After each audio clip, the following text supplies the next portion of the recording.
Conversas são cores, não divisões. Juntos somos mais, juntos podemos sonhar. Em cada ponte há sempre um lar.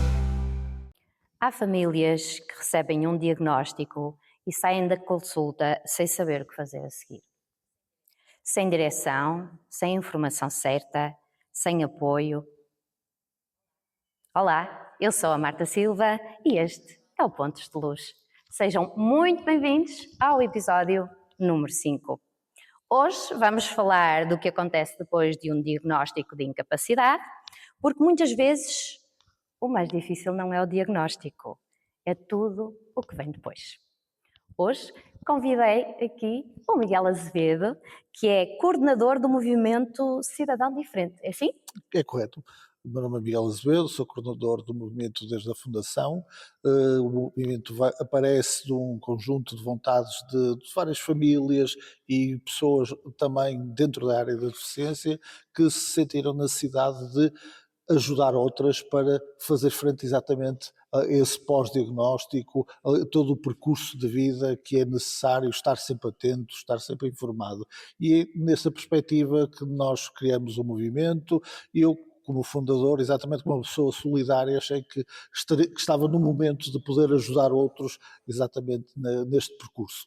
O Miguel tem um filho com deficiência. Exatamente, tenho um filho com autismo, ele tem 25 anos, neste momento frequenta o CACI, fez o percurso escolar de sempre na escola pública, nas antigas unidades de ensino estruturado, e o nosso percurso foi um percurso com alguns percalços, alguns altos e baixos, que nós fomos contornando e fomos passando em frente e que também me foi habilitando através da experiência para que os contratempos que nos podem surgir no futuro. Muito bem. Miguel, e diante dessa experiência que tem, o que acontece pelo primeiro impacto quando uma família recebe um diagnóstico? Bem, ele nunca é fácil recebermos a notícia, são momentos de alguma dor e alguma angústia, saber o que é que se vai fazer a seguir, mas acima de tudo acho que o primeiro impacto deve ser mais tranquilo, tentar perceber acima de tudo o que é que se passa e encontrar um diagnóstico, pois o diagnóstico no início toda a gente diz, não é importante, é sim muito importante e depois durante a vida vão ver que de facto é importante porque é aquilo que nos vai encaminhar, que nos vai ser o nosso guião para o futuro. Sim, portanto, mas está de acordo que não é o diagnóstico que define o futuro não dos é o nossos diagnóstico, filhos. mas é o guião, é aquilo que nos vai vai nos orientar, será o nosso farol que dentro do que nos apareceu à frente.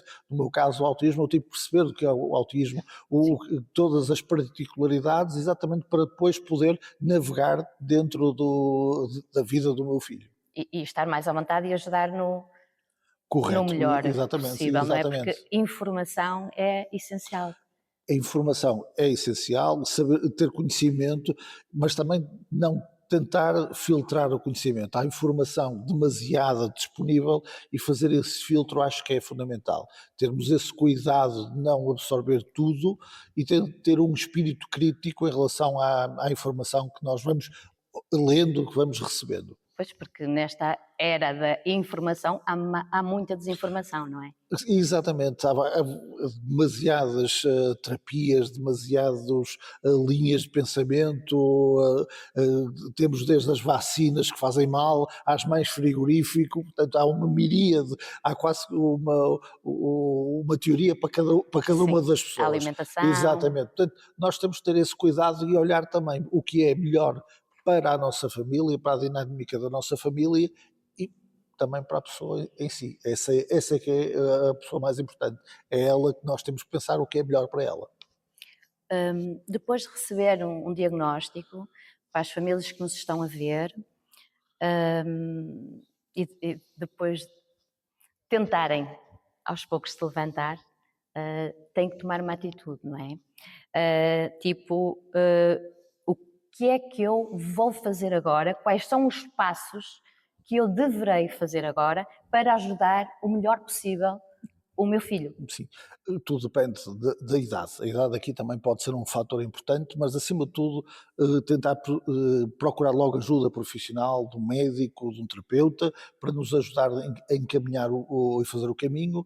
Se a criança está no jardim de infância, tentar falar com o educador e também perceber com a educadora quais são as dificuldades que ela tem e fazer a sinalização para a intervenção precoce, que isso é fundamental porque a plasticidade do cérebro é ideal nestas Nestas idades, então idades. é fundamental esse trabalho intensivo nesta fase inicial, mas acima de tudo é procurar orientação e sinalizar acima de tudo. Depois, claro, percebermos o que é que existe de apoio possível para os nossos filhos, desde as terapias, desde o que é que o Estado nos apoia e nos pode ajudar, e depois então, assim, começar a seguir o caminho correto, o que será sempre a questão do jardim de infância, na escolha do jardim de infância, da intervenção precoce, depois planear também para o futuro o acesso ao primeiro ciclo, que é importantíssimo, é uma diferença muito grande. A escola é fundamental, o ambiente da escola também é muito importante para os nossos filhos, e depois ir fazendo exatamente o mesmo percurso várias vezes, porque eles vão passando de ciclo em ciclo até deixarem a escolaridade. E depois, quando chegamos aí ao final da escolaridade, é uma fase mais negra em que não há muitas opções, mas deixaria para outra parte. Outra parte, temos essas perguntas mais à frente. No contacto que eu tenho com crianças e famílias com algum tipo de incapacidade, é que fico mesmo impressionada, e isso passou-se comigo própria, que é que as pessoas ficam perdidas no acesso aos serviços, não sabem os direitos que têm. Parece que está assim tudo um bocadinho escondido. Eles existem, é certo, eles existem, mas não há muita informação e às vezes nos próprios serviços não nos sabem dizer exatamente o que é. Eu entendo exatamente o que me está a dizer, até porque uma das questões que nos fez organizar o movimento foi exatamente essa, a partilha da informação, ajudar as pessoas a saber onde é que está a informação. E o que se passa neste momento, e isso é uma luta que nós temos vindo a ter, sempre a sinalizar aos decisores políticos, é de facto esta dispersão de informação. A informação não está compilada, não está centralizada, embora o antigo INR tivesse um manual que já se parecia àquilo que nós pretendíamos, mas continua a ser muito repartida a informação em vários setores. Temos a educação, temos a ação social, temos a educação, portanto isto cada mundo tem as suas estar dinâmicas, tudo compilado, não é? exatamente, para nos facilitar a nossa vida, acima de tudo. E depois temos outro facto, que é o desconhecimento dos próprios técnicos das instituições, da própria legislação. Eu vou dar o meu exemplo pessoal. Quando apareceu a prestação social para a inclusão, a famosa PSI, eu fui aos serviços da Segurança Social com toda a papelada para solicitar para o meu filho, e a senhora disse, não, com os vossos rendimentos vocês não têm direito.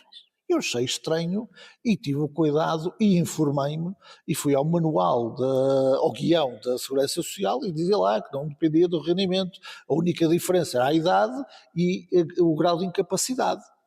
Eu cheguei lá mais uma vez com o grau de incapacidade e com o guião comigo. E a senhora insistiu e quase de uma forma quase mal educado, não, eu já lhe disse que não. Eu disse, olha, então tenho aqui o guião, isto é vosso, eu imprimi, está aqui. A senhora calou-se por uns momentos e chamou o superior hierárquico, e o superior hierárquico depois veio e de facto, nunca tínhamos visto isto. Impressionante.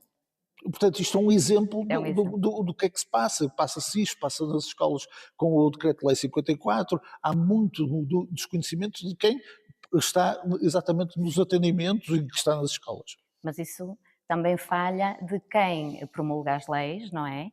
Que devia passar, talvez de outra forma, a informação e dar formação aos seus próprios funcionários. Exato.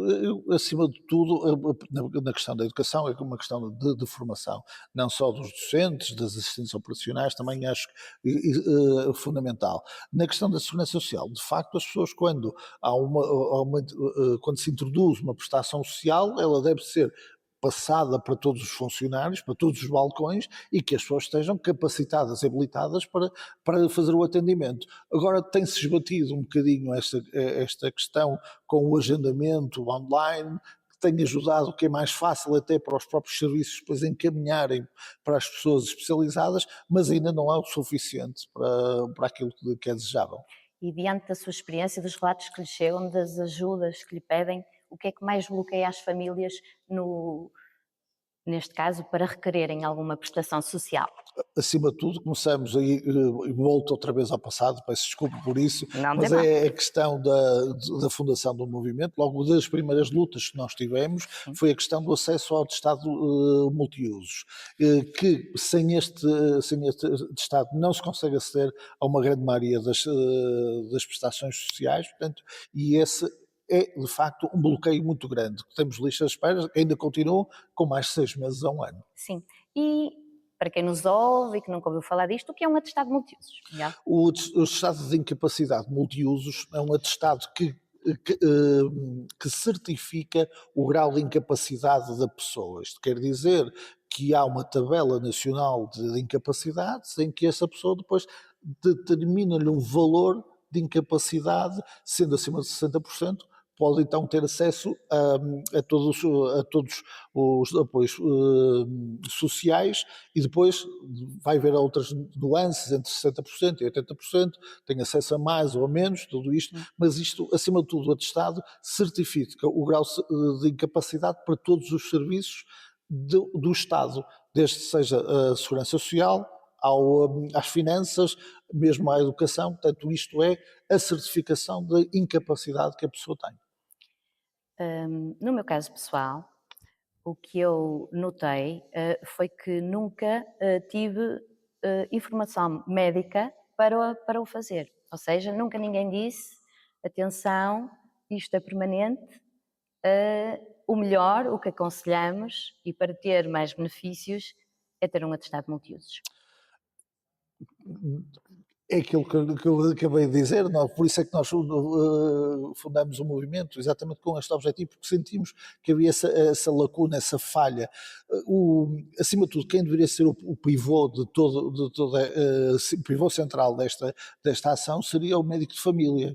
O médico de família, além de encaminhar a criança para o serviço especializado, também deveria chamar a atenção à família, olhando para a própria patologia ou para a incapacidade que tinha, dizer, olha, há esta forte perspectiva, se confirmar, por favor, vejam e vão certificar esta incapacidade, pois a partir daí teriam certos benefícios.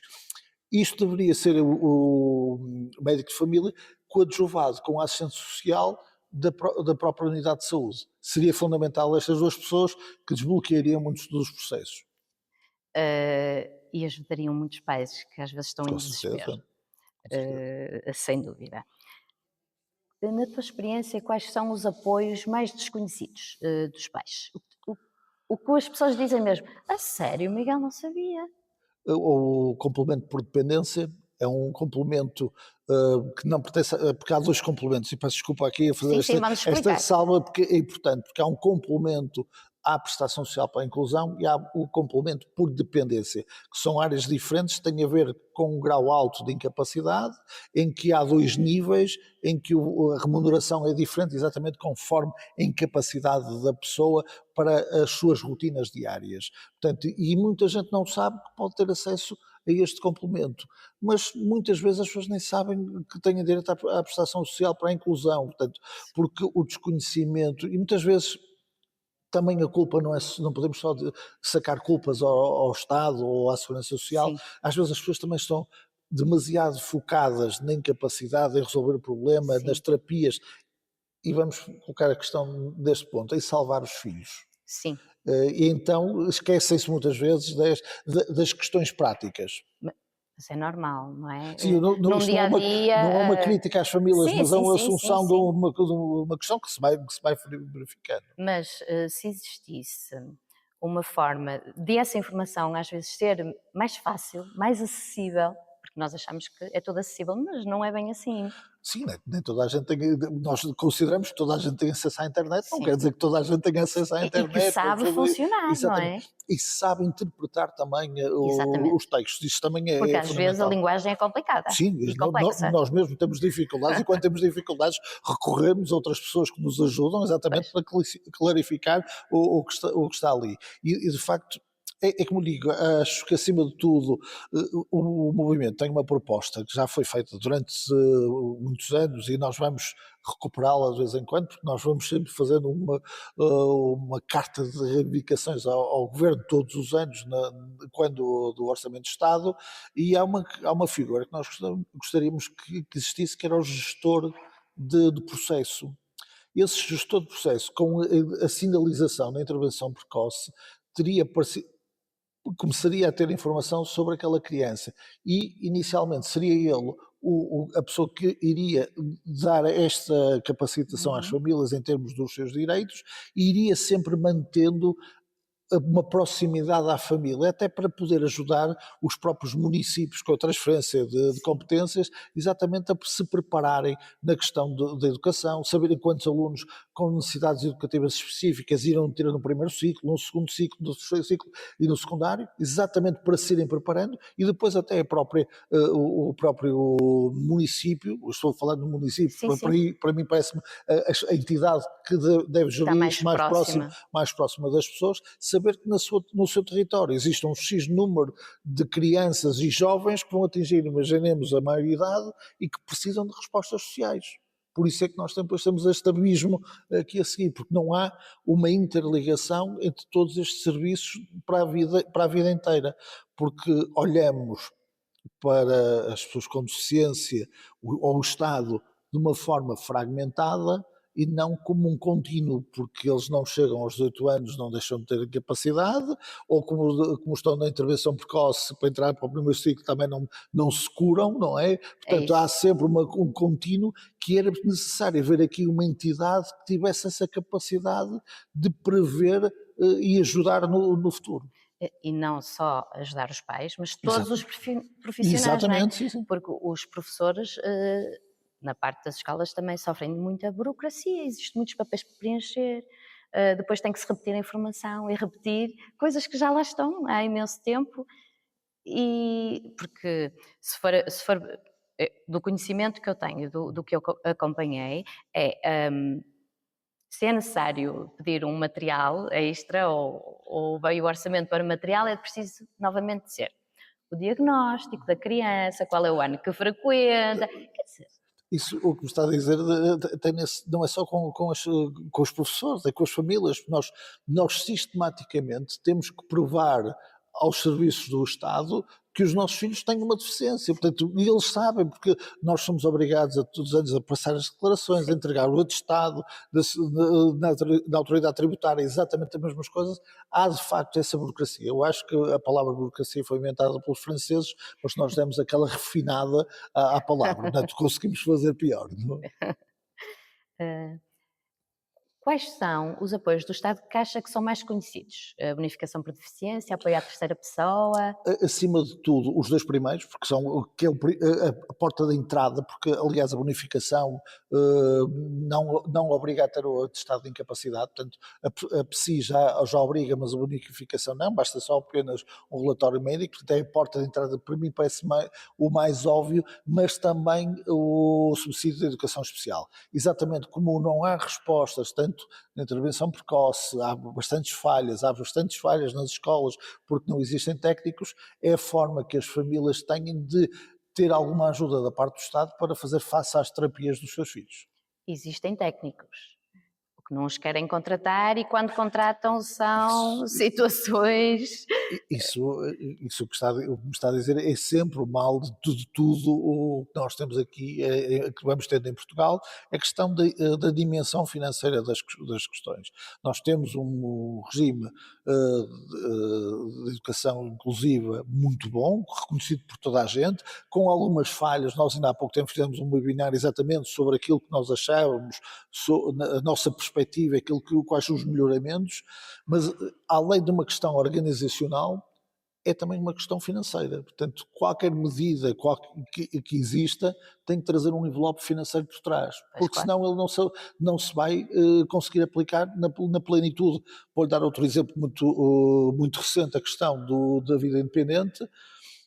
Agora, tivemos com pompa e circunstância alguns partidos políticos dizer que o Serviço de Apoio à Vida Independente falar, não é? está e é gratuito, Aham. mas a verdade é que ele não chega a toda a gente que Pois, precisa, onde é que ele está, não é?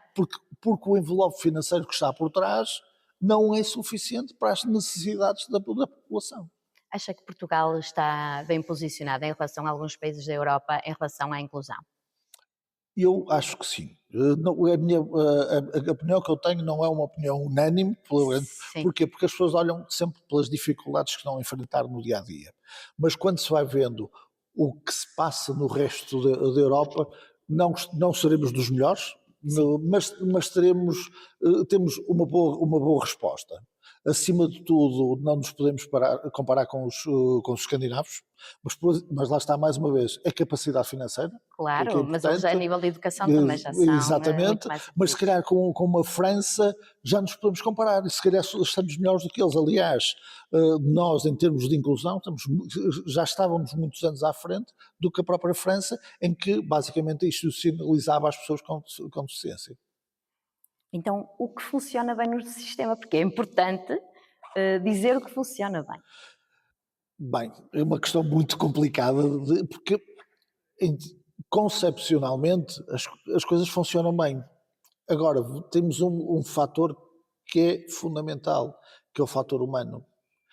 E a grande discussão, o grande debate, acho que aqui será de facto o ponto mais importante, é a questão das pessoas. E o problema é que nós dependemos de pessoas para que políticas possam funcionar.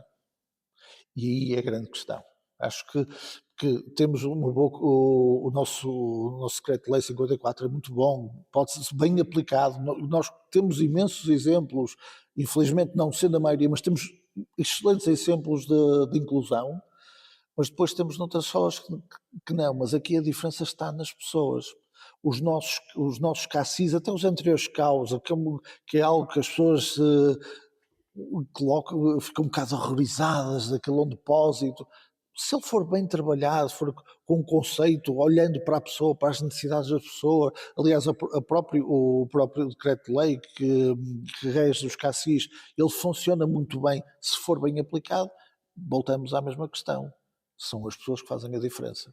E aí é uma grande luta, porque nós não podemos que os nossos filhos dependam da boa vontade de outros, nem do código postal dele. É verdade. Nos contactos que chegam até si, nos pedidos de ajuda, onde é que acha que existe mais dificuldade por parte das famílias? Acima de tudo nos grandes centros urbanos, acima de tudo na área metropolitana de Lisboa, melhor dito, na margem sul de Lisboa. De facto, sentimos que há grandes dificuldades. Aqui no Norte é mais ou menos homogéneo, aqui não há assim tantas reclamações assim, mas no Porto já se sente um bocadinho mais, e como disse, na Grande Lisboa e na margem sul temos, estou-me a esquecer exatamente de um que pertence a Portugal, e o Algarve. O Algarve, de facto, nenhum centro para nenhum CRI existe. Não tem? Não tem. A região toda. E como é que fazem esses pais? Recorrem ao subsídio de educação especial. Mas deve ser um valor muito baixo. Baixíssimo. Tem que ter muito poucos rendimentos. Aliás, uma das questões que nós há pouco tempo estivemos no Parlamento a falar na Comissão para a Deficiência, exatamente a questão do subsídio de educação especial, que ele tem aumentado exponencialmente nos últimos anos, o valor tem aumentado, mas muito pouco, e só se verifica uma coisa, é que as respostas educativas nas escolas não têm sido suficientes para os alunos, e a única maneira de compensar é através do subsídio de educação especial. E mesmo que tenham alguma ajuda, muitas vezes é muito poucas horas e depois os pais precisam de complementar, não é? Exatamente. Porque as crianças têm um pico. As- a nossa luta passa também muito por aí, porque a questão, e nós ainda há pouco tempo fiz um texto a reclamar que as pessoas com deficiência que estão nos CACIS não sejam esquecidas, e as famílias, porque as famílias são sempre chamadas para compensar financeiramente aquilo que o Estado não cobre. Então, as crianças, as pessoas que estão nos CACIS, Há uma comparticipação das famílias. Está a ver uma coisa que provavelmente desconhecia. totalmente.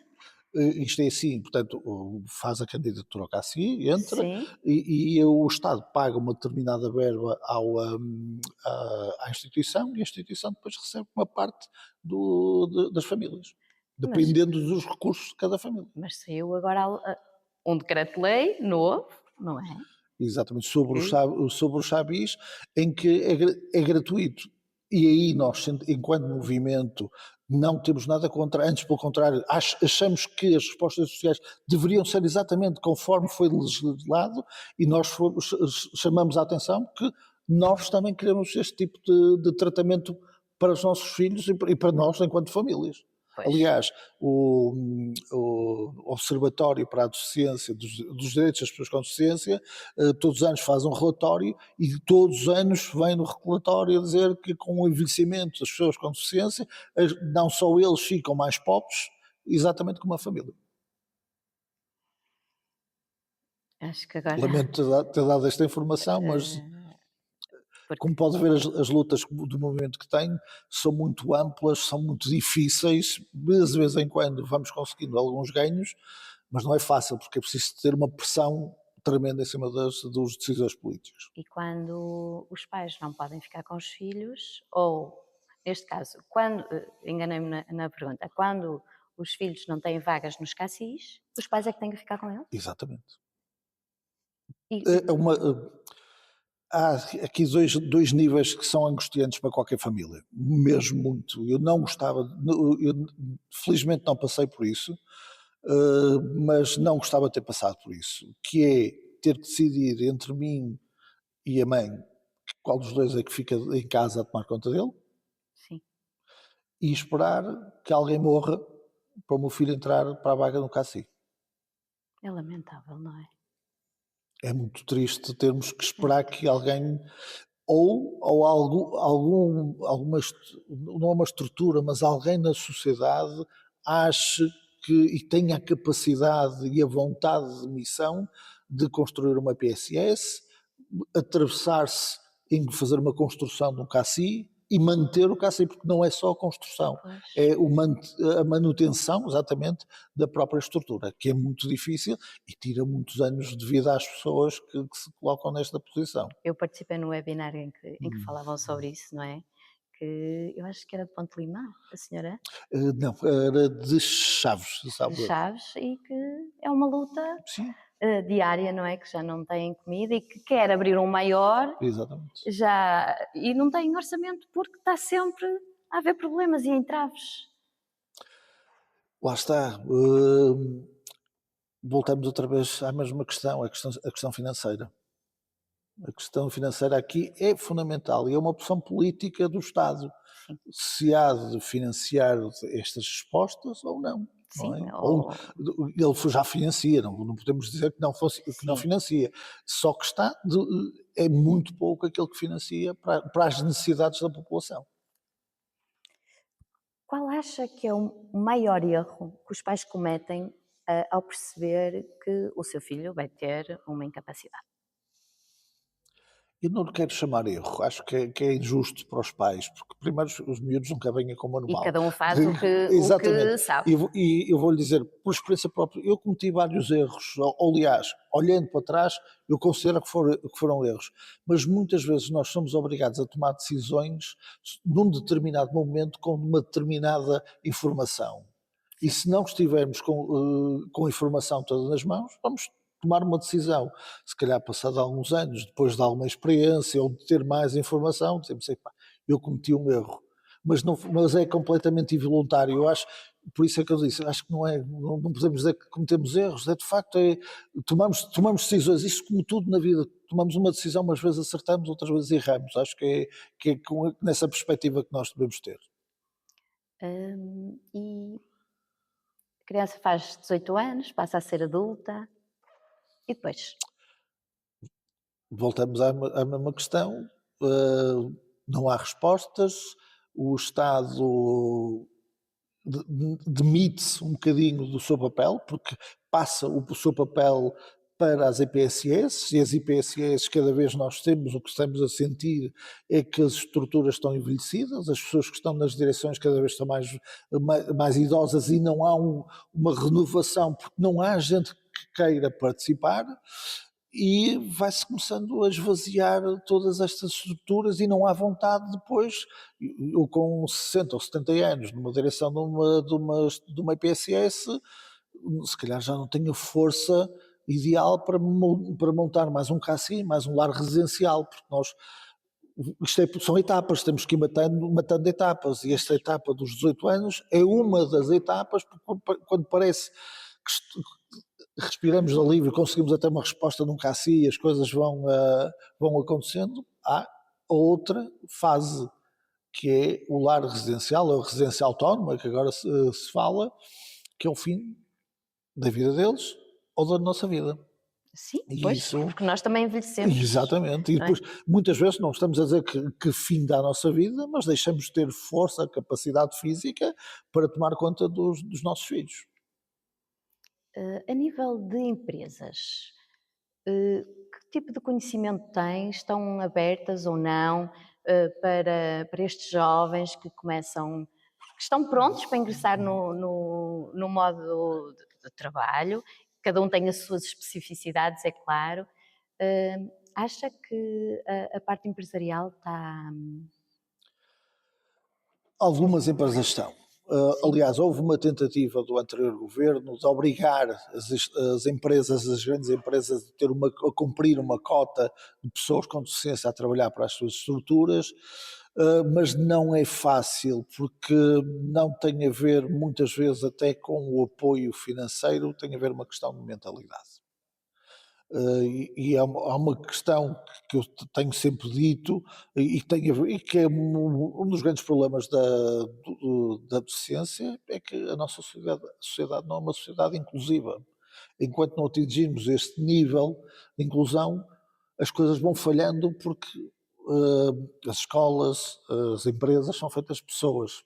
E se as pessoas não estiverem sensibilizadas, não pensarem que têm que incluir estas pessoas, vai ser sempre um obstáculo. E vou dar mais uma vez por exemplo. Eu gosto de dar exemplos para se perceber. O ciclo de formação profissional é uma coisa incrível. Eles fazem formação profissional, fazem um estágio, acabam por ficar algum tempo na empresa, a empresa muda a dinâmica e são despedidos, ou deixa de existir aquilo. Mas Miguel, está a falar do IFP, daqueles cursos que tem para estes jovens, exatamente, sim, nem sim, toda a sim. gente também tem conhecimento Exatamente, disso. aliás, existem centros especializados de formação. Aliás, uma questão que nós estivemos a discutir há pouco tempo entre nós, se de facto deveria ser esses centros, porque aí estamos a excluir, mas se calhar esta exclusão é uma exclusão positiva, que lhes permite eles terem formação entre pares de uma forma diferente dos outros. Então, para os poderes eles... Mas essa formação é específica para a especificidade daquela pessoa, ou é no geral? É para pessoas com deficiência, ok? Sim, mas existe, não é? Exatamente. A deficiência Depois física, a eles, claro, deficiência intelectual... e eles, como é óbvio, eles têm que passar por alguns testes e algumas avaliações, porque... Vou dar o exemplo do meu filho. O meu filho é não verbal, Um autista de nível 3 não funcional, não fazia sentido nenhum, e fazer formação profissional podia surpreender, a verdade é essa. Às vezes nós, Sim. mas não fazem, eles fazem este tipo de rastreio exatamente, porque os custos também são limitados e são para aqueles que poderão eventualmente ter uma profissão. O que nós sentimos é que vamos ter sempre num ciclo de formação. Eles fazem a formação, fazem o estágio, poucas vezes conseguem um emprego e depois voltam para outra vez para fazer outra vez formação profissional noutra área qualquer, e acaba por ser um ciclo vicioso. Mas, à partida, quando a pessoa jovem faz a formação, não deveria estar destinado já a ir para uma empresa? Não, isso aí, ele entra no mercado livre de trabalho como os outros, com proteção, mas depois tem que. Mas, no meu ver, não era possível juntarem um aglomerado de empresas, dizer tens mais perfil para este, tens mais A perfil busca, para aquele. a E busca, abriam. a busca eu vou-lhe dar o exemplo do CEPFI, que é o Centro de Formação do Porto, na Vilarinha, em que eles fazem isso. Eles têm uma pessoa que anda nas empresas a perceber que vagas é que há, e das vagas que existem ele vai procurar o perfil das pessoas que têm para entregar no mercado de trabalho. Como deve imaginar, estas vagas são muito limitadas, não é? E mesmo assim não quer dizer que a taxa de sucesso seja muito grande. Mas estes jovens, se estiverem ocupados, têm outra estrutura mental, social. Aí poderíamos aprender com os escandinavos. Mais uma vez, uma questão financeira, é uma questão de investimento. Se numa fase inicial de investimento, em vez de procurarmos a estrutura onde é que vamos colocar, vamos preparar a estrutura para o receber, é completamente Sim, diferente. porque tem que ser adaptada, não é? Se for um Exatamente. invisual ou... Mas isso já estamos a falar noutro nível. Sim. Vamos falar das questões mentais ou da deficiência intelectual. Sim, É preciso também que a própria estrutura, que a própria empresa seja uma empresa inclusiva, porque muitas vezes dizem, ok, temos aqui o lugar, sim. mas os colegas de trabalho não percebem minimamente aquela pessoa que está ali. O exemplo de um jovem com autismo com rotinas muito fixas.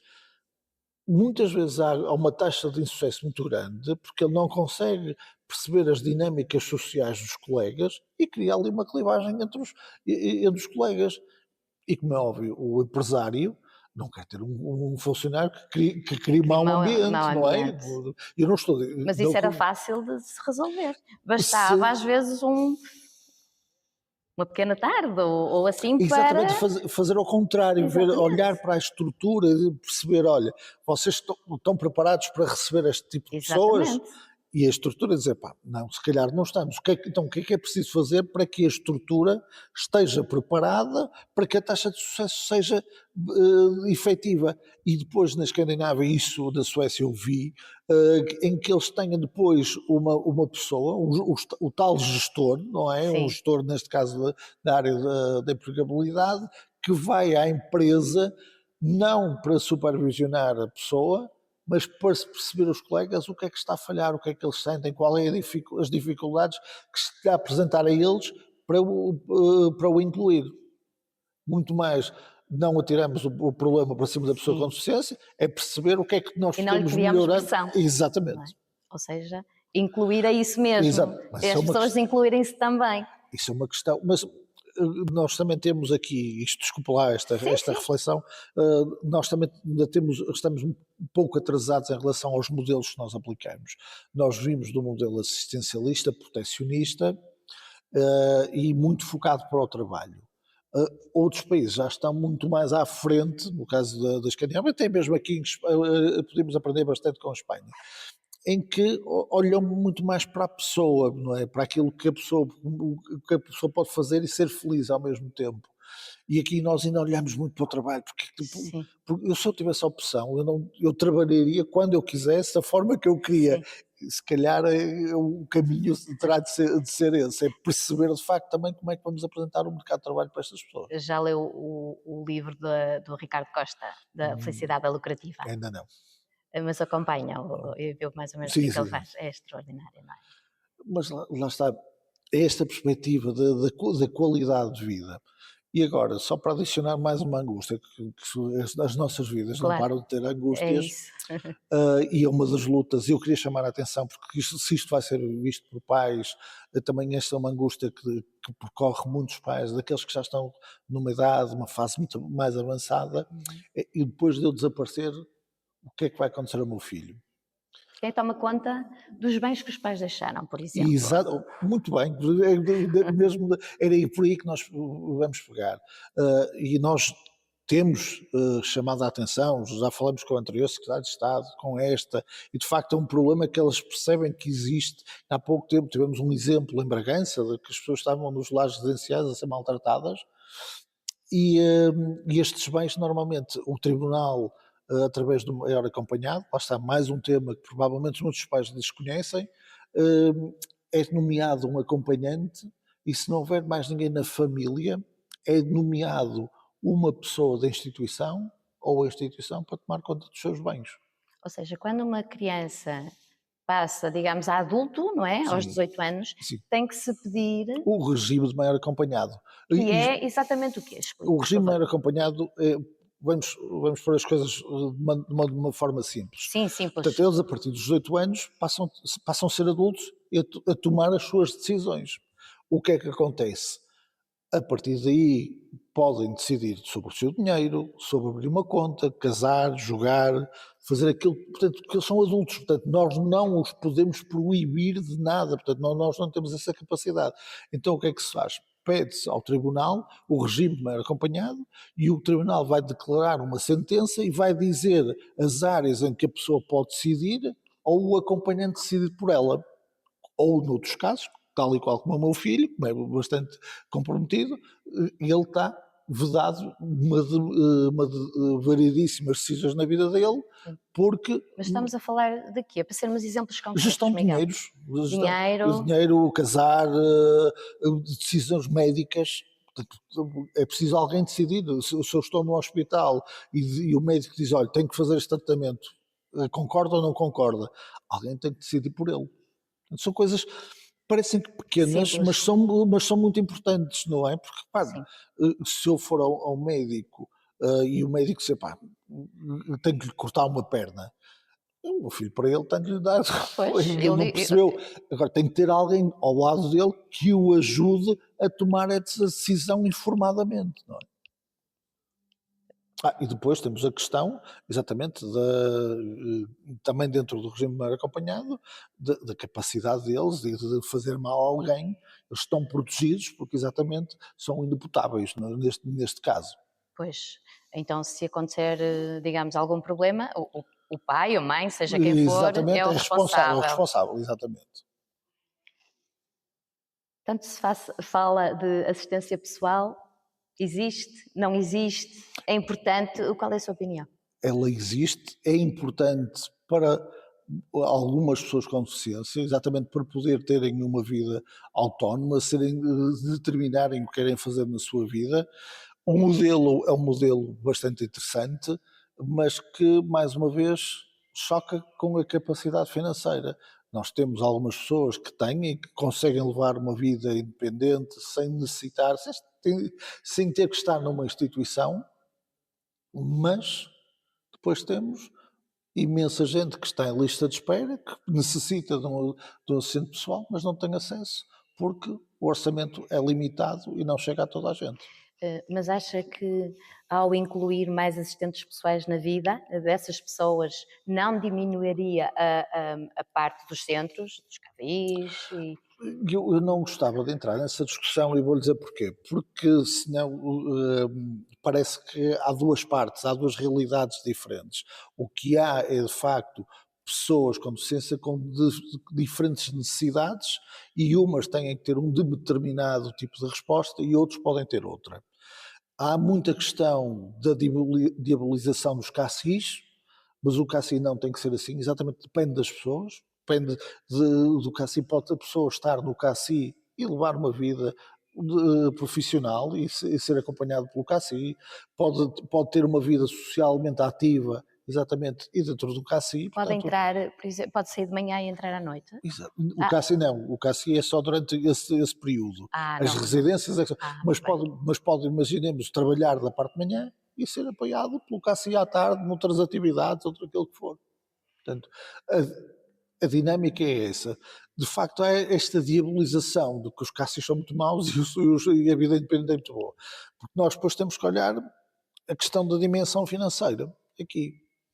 Vamos, mais um exemplo, e vou-lhe dar sempre o meu exemplo pessoal. O meu filho é completamente incapaz de tomar decisões da vida dele, é incapaz de se vestir, de tomar banho autonomamente.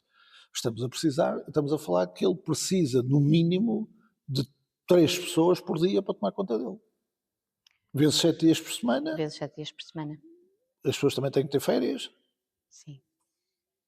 Vamos, Mas intercalando aqui entre os pais sim, e um assistente pessoal, por isso- exemplo. mas uma vida independente é alguém que não dependa dos pais, Pois, que não dependa de ninguém para viver, tendo apenas o apoio do assistente pessoal. mas... Eu estou a extremizar, Sim, pois. estou a ser provocador. Não, mas de facto, a vida independente é importante para aquele tipo de perfil de pessoas que consegue ter uma vida mais ou menos autónoma e em que, em determinados momentos do dia, pode de facto precisar deste apoio extra. Imaginemos, no vestir ou despir, porque eu não consigo, porque tenho uma dificuldade motora que não consigo fazer. Então tenho o assistente que faz isso. Portanto, Sim. todo este tipo de apoios faz sentido, como é lógico. Sim, mas a pessoa, além de tudo, e de evolução constante, penso eu,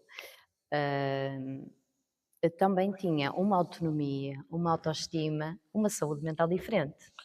Sim, sabe que eu tenho algumas dúvidas, isto por experiência, e a experiência quem me mostrou foi o meu filho, em que ele se sente bem e melhor entre pares.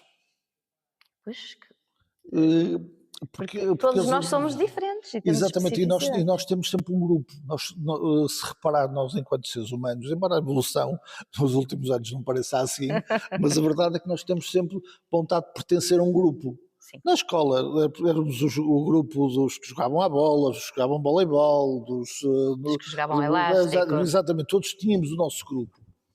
E muitas vezes nós esquecemos disso, nós estamos muitas vezes mais focados na incapacidade ou do rótulo que a pessoa tem, do que propriamente perceber que se calhar eles estão bem entre si porque não são diferentes entre eles. Eles entendem-se. Exatamente. Eles entendem. Às vezes eu acho que há um preconceito em relação a esta perspectiva, porque exatamente porque se passou em alguns países a institucionalização das pessoas capazes cognitivamente serem obrigadas a ficar em instituições, criou aqui umas amarras ideológicas muito fortes que se quer quebrar, mas que de facto, quando olhamos para os nossos filhos no dia a dia, faz mais sentido. Eu não estou a dizer que tenha que ser resposta para todos, mas que haja a possibilidade de escolha e da mesma forma que uma gratuita, a outra também tem que ser. Se uma família estiver perdida agora, quais são os primeiros 3 passos que aconselhava que fizesse? Primeiro de tudo, percebendo se já tem alguma ideia do que tem à sua frente, procurar imediatamente o apoio clínico. Acho que é fundamental. Sim, mas o apoio clínico já partimos do princípio que já está resolvido. Agora, o que é que tem que fazer para começar, digamos, a andar para a frente? Bem, primeiro de tudo é aceitar.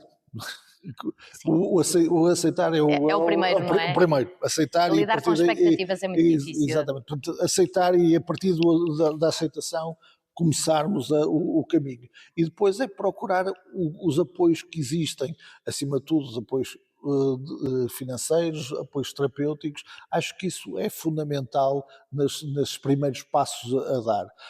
E tentar procurar sempre algum grupo de ajuda com outros pais, exatamente para não se sentirem sozinhos. Porque muitas vezes nós sempre pensamos que somos os únicos, que temos o problema. Sim. E quando reparamos, há bastante gente e em partilha conseguimos às vezes encontrar soluções para pequenas coisas.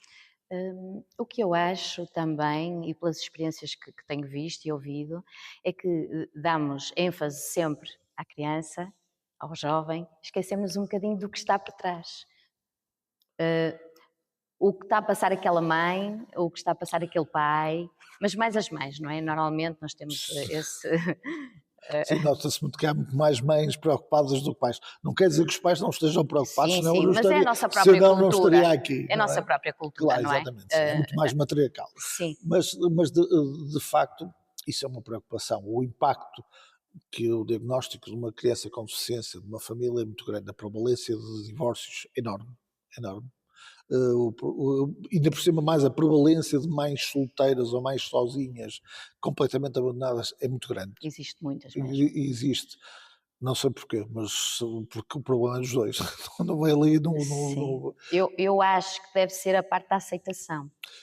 se calhar também. Não lhe consigo dizer isso tão taxativamente, mas poderá ser de facto. Porque a mãe, digamos, carregou A o mãe, bebê, exatamente, sim. desenvolveu vínculos que o pai Há não essa desenvolveu. possibilidade, sim. Não é? Não a descarto de maneira nenhuma. Mas como digo, há esse. E depois há também o outro impacto, quando se tem irmãos. E esses, se calhar, ainda são os mais esquecidos de todos. Porquê? Porque nós, enquanto famílias, estamos tão focados em ajudar, em arranjar tratamento, arranjar solução, que nos esquecemos dos outros filhos. Eu faço meia culpa, porque eu tenho uma filha com 23 anos, completou-os no passado domingo, e na primeira fase do diagnóstico, de perceber o que era, do que não era, nós não perdemos a infância dela, nem eu nem a mãe, mas ela cresceu tão rápido, quando a gente percebeu, ela já estava a falar. Pois, porque E nós, não é? estavam tão focados. Exatamente. E ela é uma irmã super presente, é uma irmã que dá tudo pelo irmão e não gostaríamos, nem eu nem a mãe, de lhes deixar esta herança, não é? Mas que eu acho que ao deixar-lhe esta herança, ela vai. É como se lhe deixasse uma quinta do Douro, não é? Porque é de facto o irmão dela. Isso. Mas tenho a noção que durante algum tempo ela foi negligenciada e muitos irmãos sentem o mesmo. E esquecida, não é? Exatamente. Eu conheço uma mãe que diz o meu maior sossego é quando ele vai um dia para o pai. Porque há situações complicadas, há filhos violentos. Nós, infelizmente, no movimento vamos recebendo pedidos de apoio de variedíssimas situações, e há uma situação que, aliás, duas, e uma que é bastante presente, e sinto muito pelos pais, que é a questão da violência. Porque há momentos em que eles perdem o controle, são extremamente violentos. Houve uma mãe que já não sabia o que é que queria fazer, já lhe tinha partido o braço, os pais tinham medo dele, Pois. os pais, e não sabiam o que é que iam fazer. E existe apoios para isso, para ajudar os pais? Muito poucos. Muito poucos. Os protocolos do INEM falham, porque supostamente quando há um surto psicótico deste género, normalmente quando o INEM deveria vir exatamente logo com uma equipa Vem a polícia. de apoio, normalmente vem a polícia. É, E quando vem o INEM, eles não sabem muito bom o que fazer, levam-no para o hospital de referência, depois do hospital de referência ele é encaminhado para outro hospital que tenha consulta de psiquiatria, que vai no meio dos outros, portanto, isso dá E que nem tem nada a ver, Exatamente. não é? Portanto, Porque ter uma crise, um autista ter uma crise é normal. Começa logo por aí a questão, e depois num caso mais extremo em que a família de facto não consegue, muito com alguma dificuldade, hospitais de referência como a Magalhães Lemos ainda aceitam. Mas mais tarde ou mais cedo os pais têm que arranjar uma solução. Deve ser difícil para uma mãe, perceber que o seu filho lhe bate. Não é por consciência, é porque ele não sabe melhor, Sim, não é? E depois sentir-se culpada porque eu como já não consigo mais, vou ter que o afastar de mim. Isso deve ser fácil a nível né, psicológico. há muitos anos, tem muitos anos, o meu filho ainda andava no primeiro ciclo.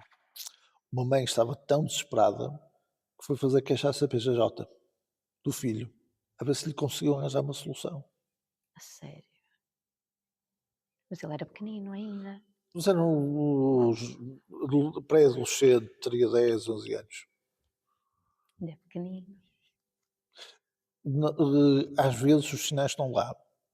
E eu próprio passei por isso, o meu filho está bastante controlado, antes pelo contrário, não tem crise já há muitos anos, mas durante a adolescência tivemos situações complicadas em que ele tinha o surto, depois de passar o surto, eu vinha com aquele olhinhos de anjo, mas que não sabia que se tinha passado alguma coisa, mas que alguma coisa que Não tem consciência.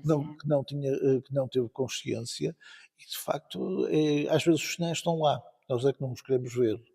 E mais vale prevenir do que remediar, porque se continuarmos a deixá-los escalar por medo, a situação só se vai agravar, agravar, agravar, até o momento que nós não conseguimos controlá-los. Porque uma coisa é controlarmos uma criança 6, 7, 8, 9, 10 anos, Uhum. outra coisa é controlarmos um jovem de 16, 17, 18 anos, que é do nosso tamanho, Sim.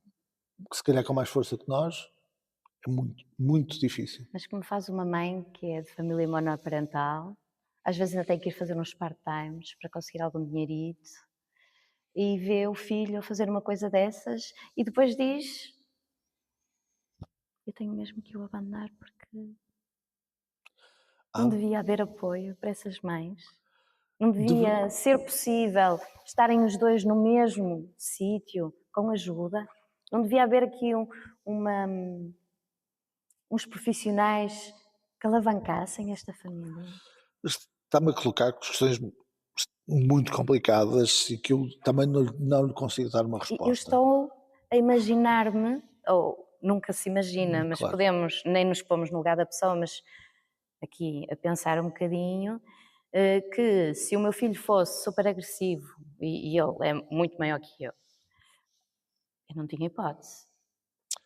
Eu não é- tinha hipótese. E por isso, imaginemos, eu sozinha, há tantas, não é? Eu sim, sozinha, ele maior do que eu, qualquer coisa eu caía para o lado, é normal, não é? Ainda por cima eles têm uma força sim. impressionante. Eu vou ter que dizer, levem-no, porque ele não pode estar à minha beira. Já viu? Mas é a única solução, se calhar a solução mais aconselhável, porque essa pessoa também precisa ter vida. E isso praticamente nem é viver para ela, nem é viver para o filho. E o filho precisa de ajuda para conseguir controlar esses surtos, e a mãe também precisa de ajuda para se autorregular e para tentar ter uma vida normal. O que eu acho, e devemos ter centros parecidos com o que existe com o Magalhães Lemos, que de facto dessem esse espaço para que essas pessoas conseguissem controlar e a mãe conseguisse viver, visitá-lo na mesma, porque senão a única questão vai ser institucionalizá-lo num lar residencial, muitas vezes longe de tudo e de todos, mas aí é muito difícil. Como está a colocar, acho que nunca fiz essa reflexão e estou a fazê-la agora em primeira mão. Ainda O que, bem.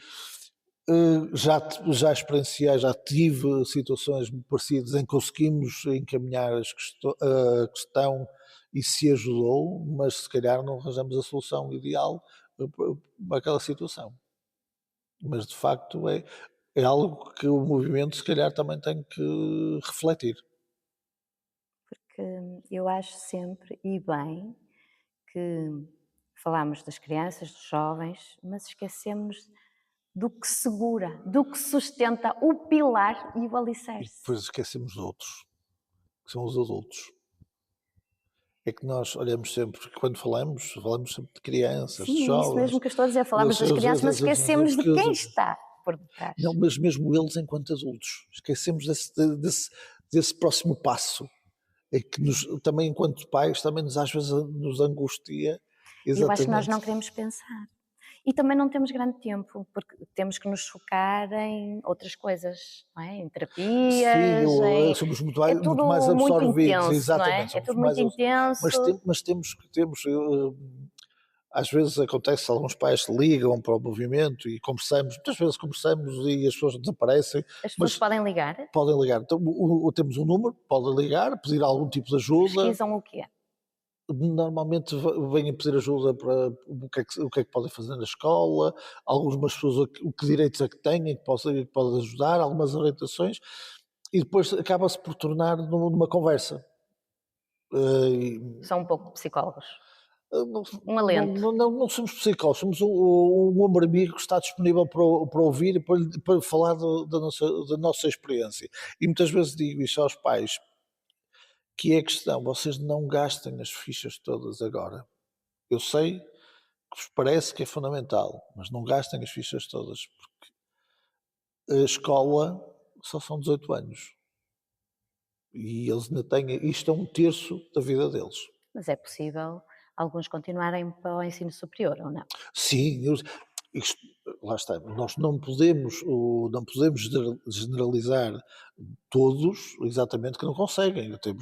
Há imensos, não muitos, mas há já bastantes jovens que estão no ensino superior. Há jovens que conseguiram ter carreiras profissionais, portanto há motivos de sucesso, mas que uma grande maioria não consegue ter esse sucesso. Em termos de números, não sei dizer quantos é que são, mas sei que nos centros de apoio aos CACIs são 15 mil utentes.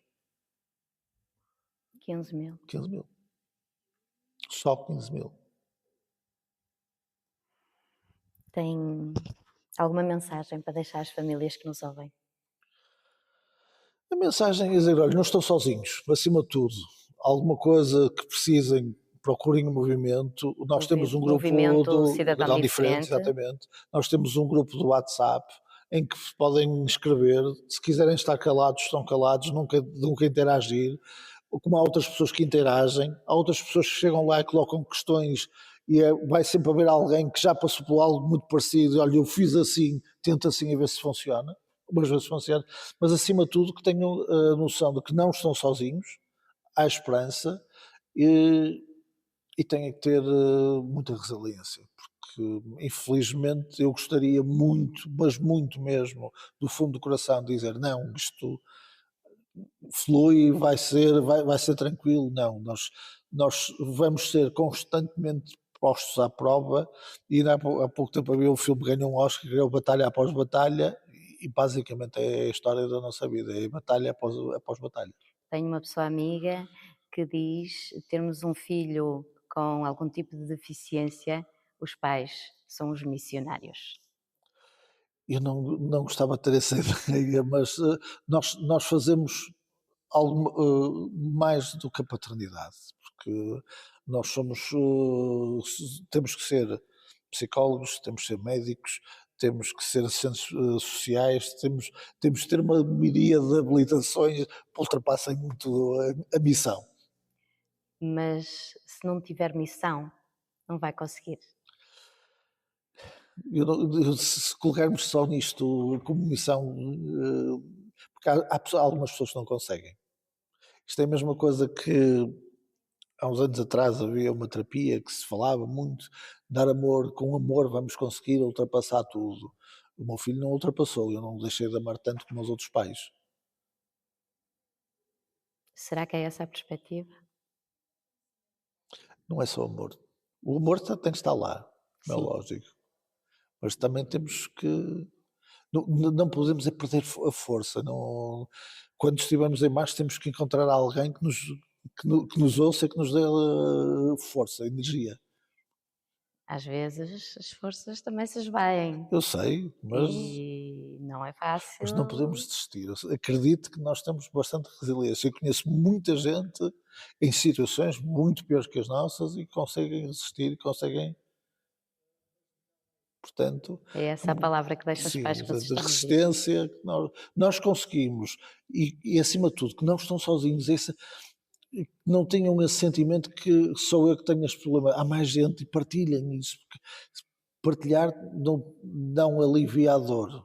Mas dá uma leveza. não é? Exatamente, mas a partilha ajuda a que as coisas possam tornar um bocadinho mais fáceis, porque com certeza já houve alguém que percorreu aquele caminho e pelo menos pode dizer, olha, não pisa aí que tenha uma mina, Sim. não é, vá pelo lado. Sim. E só isso já valeu a pena. Não tenho mais palavras, acho que acabamos muito bem. Quero só agradecer a sua Não tenho que presença, agradecer. Miguel. Eu tenho a certeza que foi um episódio muito enriquecedor e que vai ajudar, tenho a certeza, pessoas que nos vão ouvir. Tenho quase a certeza absoluta. E é por isso que eu pensei neste episódio, porque acho que isto é muito importante de ser falado. Mesmo muito importante. Mais uma vez, muito obrigada. Nada. Muito obrigado eu.